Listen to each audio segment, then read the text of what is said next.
told by a corporate purchasing manager that there is nothing she can do to maintain our business relationship as my company is not female-owned or classified as a diversity supplier.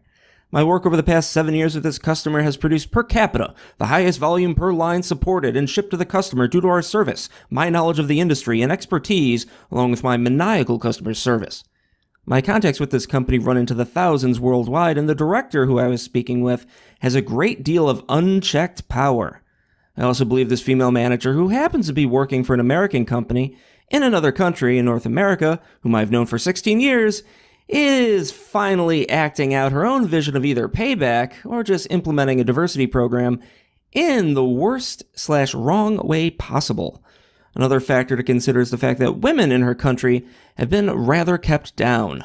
This company, I believe, is quite wealthy enough to install a new corporate culture as a systems operator could install a new operating system. The company is a technology company, and I have worked with many women over my 23-year career, all of whom are professional and have not harbored the least scrap of negativity towards me and my work, and I assume are assets to their team. This perhaps is the greatest challenge to me in my career. We can always get a new customer, and shame on me for creating and living off a multi-million-dollar account, having kept most of my eggs in one basket. Given the circumstances, what are my choices? Stay, network, and fight? Jump to a woman-owned or diversity company and start all over again? Or stay and have my quotes get redirected to new vendors coming on board that fit the diversity bill? What does a man who works for a white male-owned company do when his best Fortune 50 customer says we no longer want to work with you because the company you work for is not classified as a diversity source? That's from John. Hi, John. It's an enraging and heartbreaking story. I am really angry that it happened, and I'm really sorry that it happened to you. Bill, thanks for having me on. I've always admired your work and become quite a bit of a rabid fan, but you never think it's going to happen to you when suddenly a table turns and you're fighting against an onslaught of tide that basically it's like you're holding a piece of spaghetti against a sword. You don't know how to fight anymore.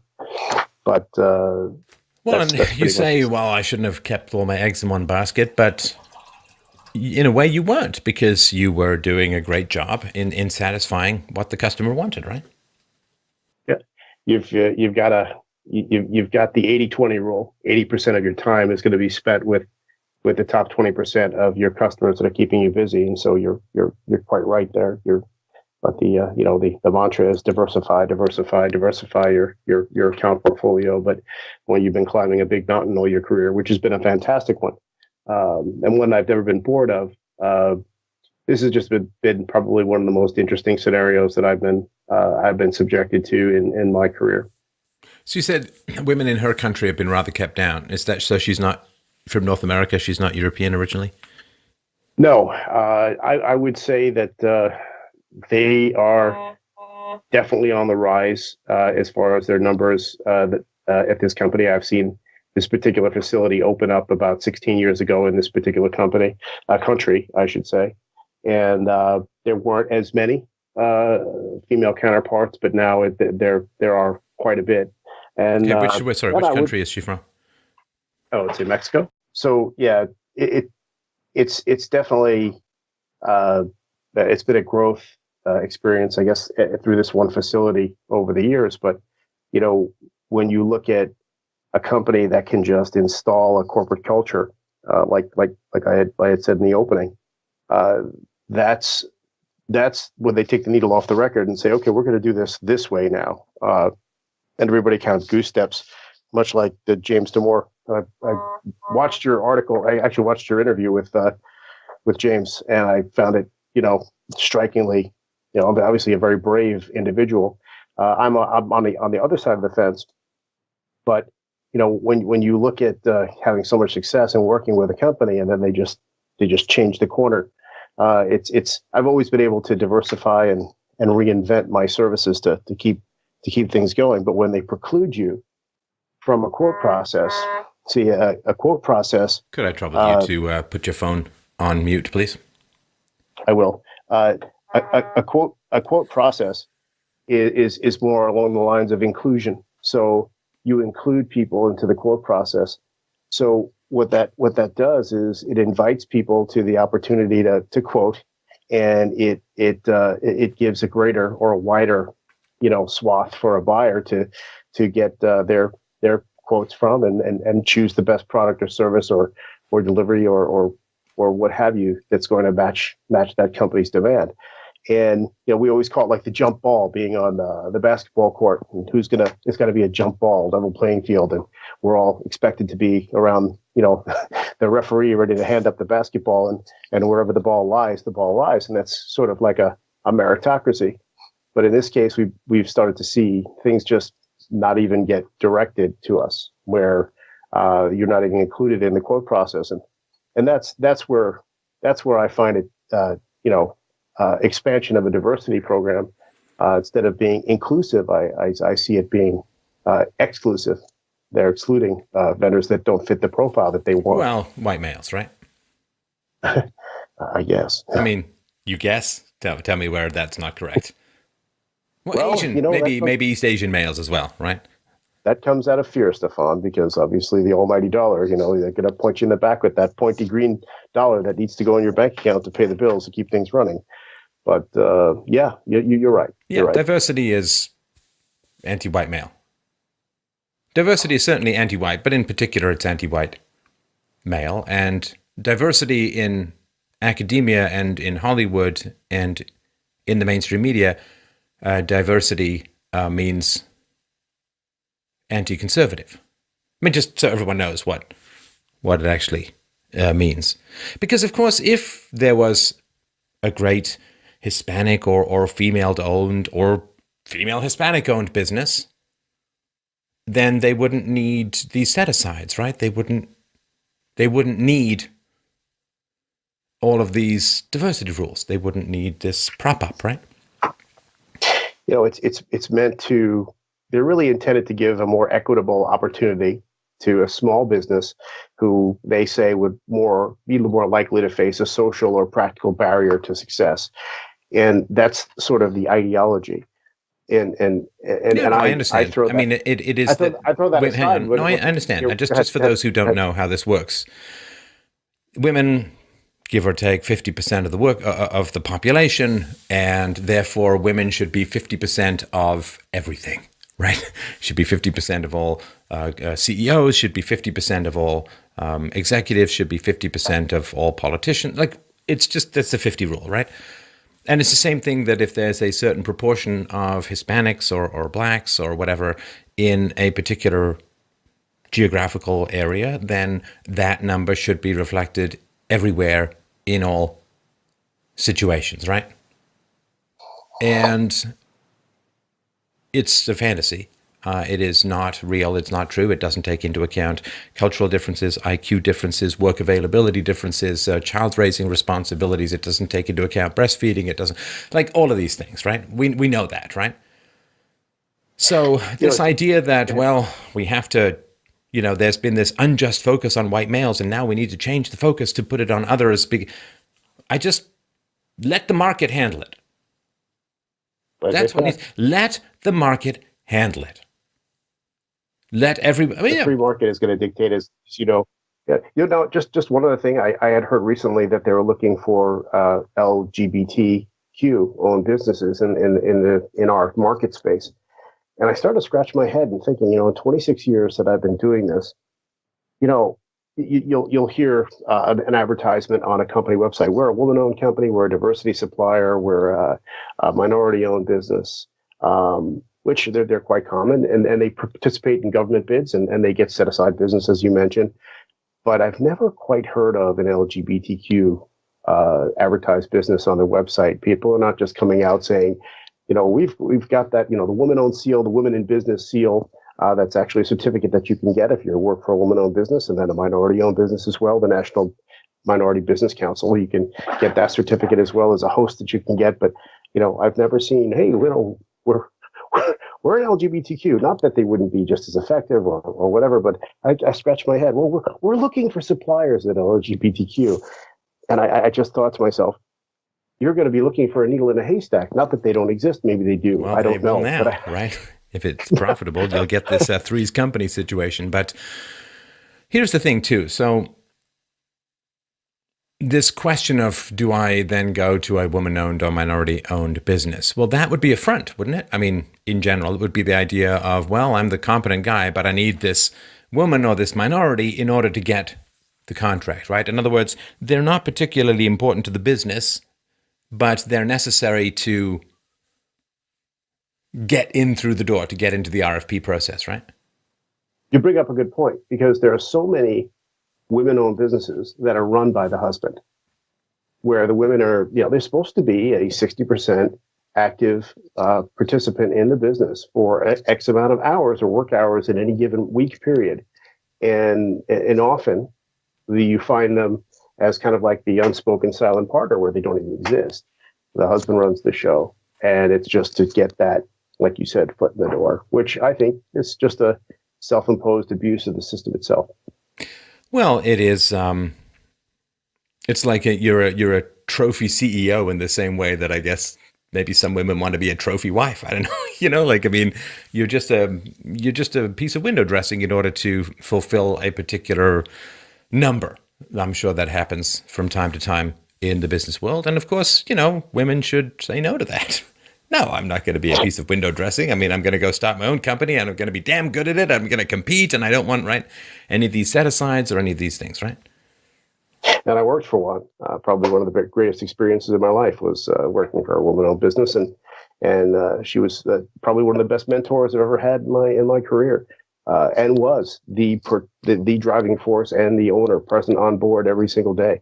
So, and an extremely competent negotiator at that, and. So, it's not to say it's not needed, because they'll, like you said, laissez-faire, let the market dictate. They will get hired based on their merit. They will climb the ladders, and they will find their places.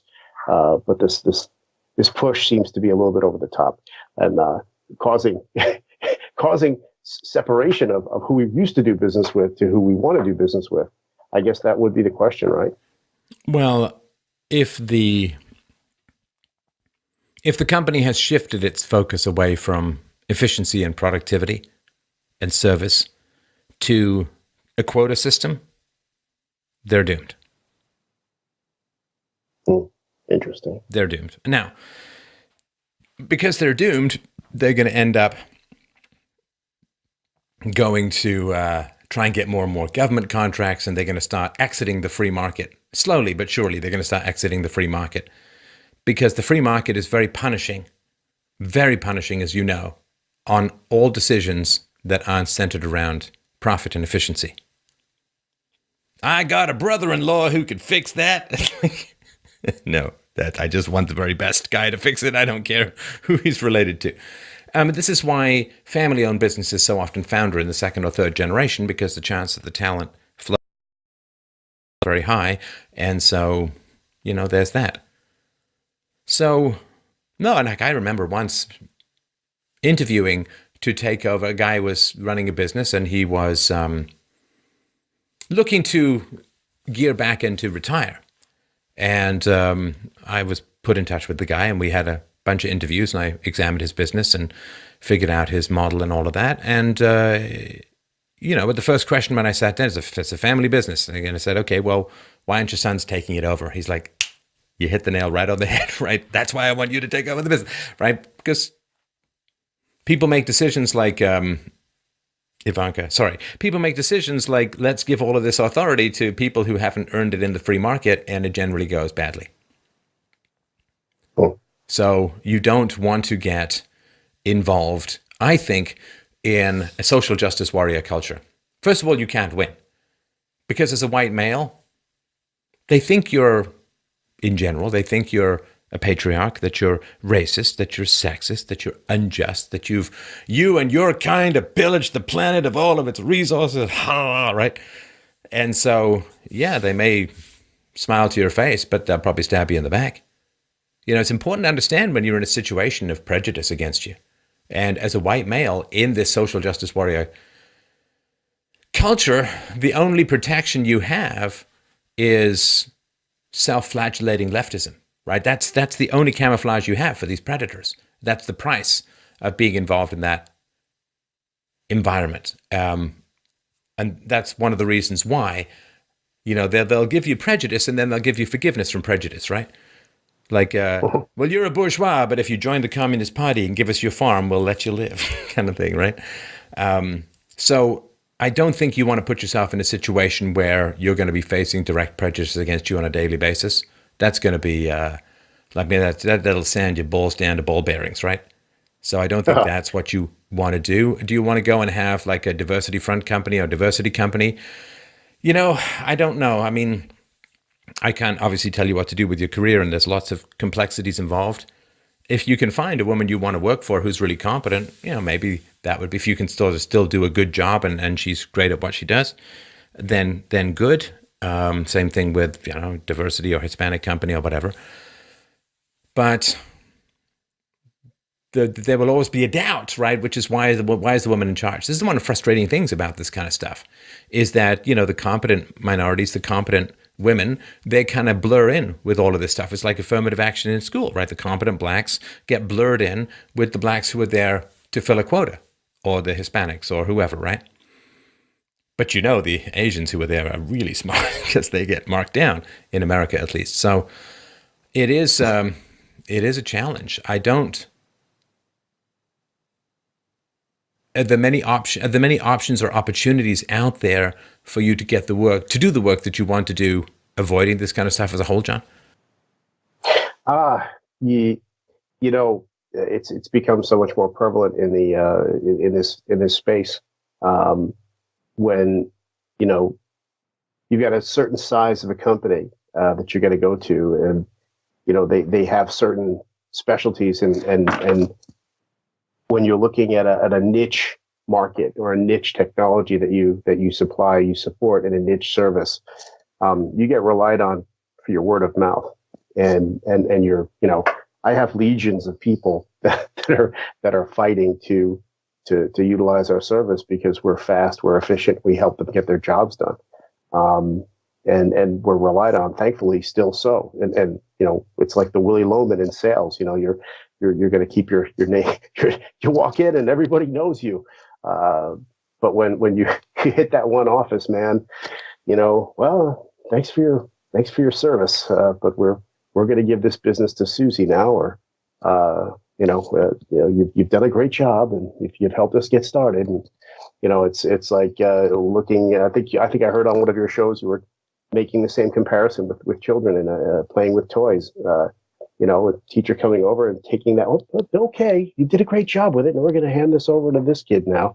It's kind of like your thoughts run the gamut of how you can craft your services around to stay on board, to stay relevant, to stay alive. And when that comes to moving to a supplier that's going to fit in with the expectation, you hopping around is not an option. It's a sign of weakness. You need to be stable. You need to be at a particular company for an extended period of time to show strength. Maybe that's no longer the case in today's market. Well, there's one way to look at this, John, which may be a bit of an effort, but could be very productive. Would you say that the mainstream media is fairly corrupt in America? Oh, yes. Now, that's a terrible thing, right? Except it's not. Because if the mainstream media were honest, far fewer people would be watching me or listening to us have this conversation, right? There is a great opportunity that is opening up in the tech world because the social justice warriors, the leftists, the quota people are swarming the big companies, right? Ooh, that's where the money is. That's where the power is. So they're all swarming into those companies. And those companies are succumbing, in general, as a whole, to this. And that's terrible. And, what's happening to you is terrible. And what happens in the mainstream media is terrible. But what an opportunity. Because as the big companies get more corrupt and more inefficient as a result of all this political correctness and quota stuff, well, It's like there's the dinosaurs, there's the mammals. The mammals are never going to get ahead, but then this giant meteor falls called Social Justice Warriorville, and terrible, terrible stuff. But boy, there's a little bit more room for the mammals to grow now, right? Like if academia wasn't so corrupt and leftist, well, let's start off early. So for me, right? I mean, if academia wasn't so corrupt and leftist, I might have been more tempted by academia. If the art world were not corrupt and leftist, then I would be more tempted. I would have been more tempted by the art world, like I went to the National Theatre School and so on. And if the business world had its ethical challenges, then, I would have been more tempted to stay in the business world. If the publishing world had not been so relentlessly leftist, then I would have been more tempted to work. I would have had enough success to keep me working that way in the publishing world. And so I can look, and if the mainstream media was more honest or remotely honest, then there would be not enough of a demand for what it is that I supply. So I can look at all of this corruption and I can say, well, that's terrible stuff. And it is. But it's a great opportunity as well. Because it's like the movie Titanic. It's a hell of a long time between hitting the iceberg and the last propeller going down. And it's the same thing with these big companies. There are certain types of people, they just, where's the money at? Where's the money at? We're going to go to where the money is. Go to where the money is. Go to where the power is. Someone's created something that's great and beautiful and wonderful. Let's go in and screw it up and profit thereby. We're not competent, but we're whiny as hell. We're not smart, but we're willing to nag relentlessly. And so we're going to go in and, this is the great challenge. It's one of the reasons I don't really want to grow that much. I want to grow in views. I want to grow in influence. Grow in size? Well, that's a challenge. The more people who are around, the more cracks in the armor there are for this stuff to get through. So maybe this is an opportunity. This is you have sort of, in a sense, inside information in the potential fall of a big company. Yeah, but that maybe the time analogy that you put from hitting the iceberg to actually going down may take the decades. But I do agree with the dangers in these policies taking hold and taking over. And when you're making large financial decisions, it's much like the previous caller. There are no excuses. I used to have a boss that said, there's three. I'll accept three versions when you make a bad, decision that didn't work out so well. You have a good decision, bad decision, or no decision. Have a reason for making each three. And each one is acceptable. You can make a bad decision and know you have to make that bad decision. But as long as you have a reason making any of those three choices, he was happy because you applied some thought process to try and create an outcome that was going to be good for the company overall. And I'll tell you, just so you can put this in context as a whole, people think that the world should be, fair and nice, and everybody should try and get along and so on. But I think it's really hard to understand the world as it is without understanding that there is a fairly brutal Darwinian struggle for resources going on at all times in society. It's nasty. It's usually underhanded. It's good that it's underhanded in many ways. It's good that it's based on language and manipulation and falsehoods, rather than, the femur of a saber-toothed tiger through the eyeball or something. But groups want resources. There is a gene pool that is striving to gain resources. And North America, European countries have a lot of resources. And whatever people can say or do or imply or insinuate that gives them access to those resources, they will do it, because most human beings are amoral resource seekers. They want stuff. They really don't care where it comes from. And if they're not that smart, they really won't even understand that much where it comes from. And so if you want resources and you are not particularly good at getting resources, maybe you're not that smart, maybe you want to have a bunch of kids, which is great, but maybe you're just not that good at getting resources for yourself, so what do? Well, you create a system, or you advocate for a system where you're going to get those resources anyway. You want a welfare state, boom, you're going to get resources, right?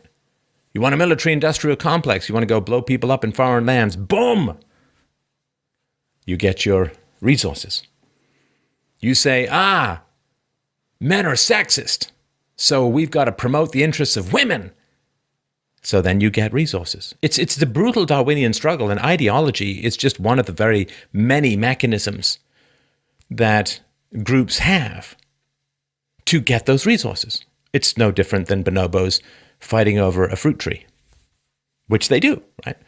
If there's some fruit tree or some date tree where it's all in flower, the monkeys fight over it. And the productivity of the working people, the working classes, and I don't by that mean employees, but whoever works and produces things of value to the world for a living. We are the fruit tree, and everyone's going to fight over us. Everyone's going to fight to get our resources. Everything that I have, except my job. Because then they have to work for themselves, right? So if you look at society as a whole, and this is a big challenge for multiculturalism, it's a big challenge for diversity and so on. If you look at society as a whole, not between countries, within countries, between countries as well, but between countries, everybody knows, state of nature, within countries, it is a brutal Darwinian struggle for the resources of productive people for the most part.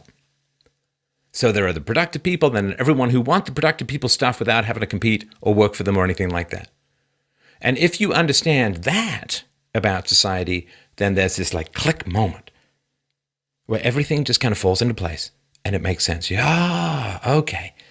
That's why such and such is happening. Now, people will dress it up in the most pretty and wonderful and lovely and scintillating and Shakespearean phrases, which is just another kind of camouflage, right? The predators, the lion, the tiger in particular hides in the tall grass, right? It needs a camouflage so we can get close enough. And language is the camouflage of these soft predators. And so maybe this woman, I don't know her, obviously I'm just hypothesizing, but maybe this woman, she's like, well, I want to get resources for my people, whoever her people happen to be. I want to get resources for my people, so I'm going to go in, I'm going to complain about sexism and racism and injustice, I'm going to nag people and call them bad and sexist and racist and misogynist, and then boom, they're going to give me resources which I can hand out to my people. Look, she's a good hunter. In a purely amoral grab the resources, she's a fine hunter. She's like one of those centaur-style people who can shoot a bow from the back of a horse and hit a target. She's a good hunter. She's come into the company, and she has probably got millions and millions and millions of dollars of resources which she can now hand out to her people, whoever those people are. It may be racial, it may be gender, it may be her town, it may be, right? It's the same thing where you get a politician who goes to Washington. He's a hunter. He's going to go get resources from the government and bring them back to his people, in this case, his district. Everyone's a hunter. Now, you either hunt on the free market honestly and openly, or you hunt using government power dishonestly and manipulatively. So right now, you are the prey, and she's just the hunter. She's getting resources for her people. It's not right, it's not just, it's not moral, it's not free. But Darwinianly speaking, biologically speaking, what does that matter? Get the resources. It's like the third world African governments, go get resources. Go call Bono. Get him to warble on about all of this stuff, right? Go get resources. Go get your foreign aid. Go get your stuff. Go get paid. Go get your resources for your people. Now, of course, if you're a white male and you'd say, well, I'd like to keep some of my resources for my people, please, you Nazi! Right? Of course. Because how dare you work in the jungle to take care of your family? Yeah. You don't want the livestock stampeding. You don't want the livestock getting away. You get fenced in by these verbal abusive attacks and legal attacks sometimes. You get fenced in, and you're not supposed to have any of your own in-group preferences, because if you have your own in-group preferences, if you build a fence against the people stealing your sheep, they don't like that, right? And if you look at the cultural civil war, hopefully it stays that way in America. Well, you have a bunch of people, depending on the size and power and redistributive capacity of the state. And they want to get paid. They want their resources. And they sure as hell don't want to have to work for them. And again, poor, rich, some of the middle class as well. It's all over the place. And if Trump gets his way and reduces regulations and cuts off the flow of illegal immigration and cuts taxes and more jobs are available, well, it's going to be tougher for people to justify sitting on their asses and collecting paychecks or collecting welfare or collecting whatever, right? They want their resources. Like union leaders, they sit down with the management. You got 2 hunting parties just out there, like in the jungle, and there's a fruit tree.